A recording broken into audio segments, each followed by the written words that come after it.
Hi, I'm Pastor Jenny Chrien. I serve in the Southwest California Synod of the ELCA. I'm also a queer woman and a member of Proclaim, the organization for LGBTQ clergy in the ELCA.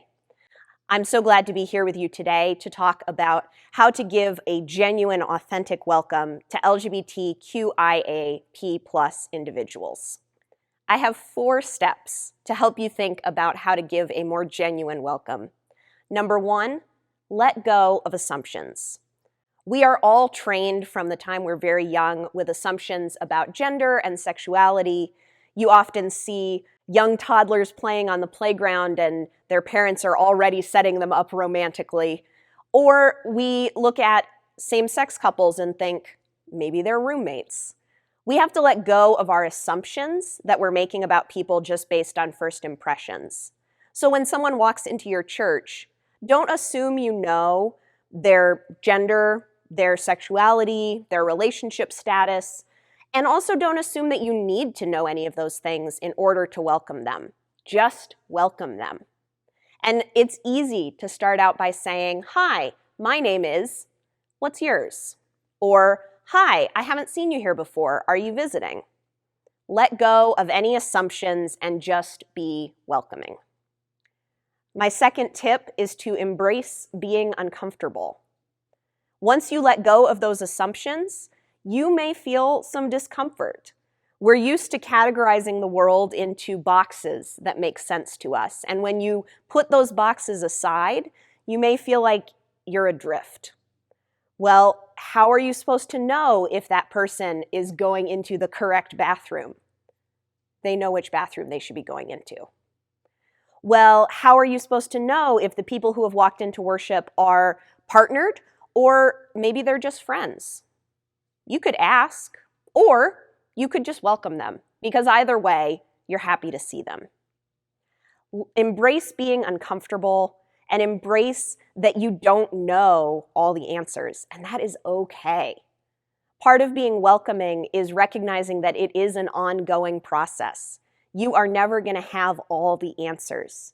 You are never going to know everything you need to know to be welcoming. So just accept that. Embrace it. You always have more to learn. We all always have more to learn, and that's a good thing. My third point, discover joy. Queer spaces are places of profound joy. The joy that comes from authentic self-expression and from being truly who you are. And that's a gift that queer folks bring to the wider world. Because even if you are straight or cisgender, you also deserve to embrace your identity and be fully who you are. Remember, I said let go of those assumptions? You may have assumptions about who is allowed to wear nail polish or makeup or skirts or dresses. Let go of your assumptions. Self-expression is freedom. And you can also find that freedom and that joy that comes from being authentically who you are.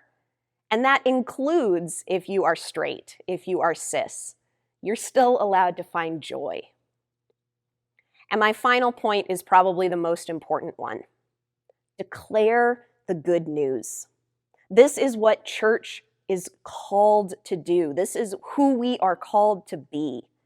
So declare the good news. The good news that God loves God's beloved children.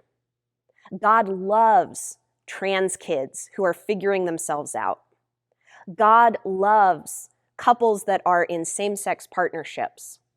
God loves bisexual and asexual and pansexual individuals just the way they are.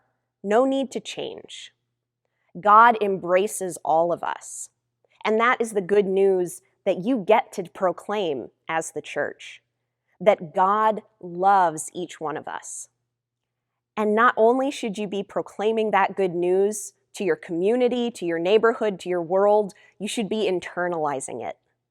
Know it deep in your core that God loves queer people, and God loves straight people too, and God loves cisgender people too.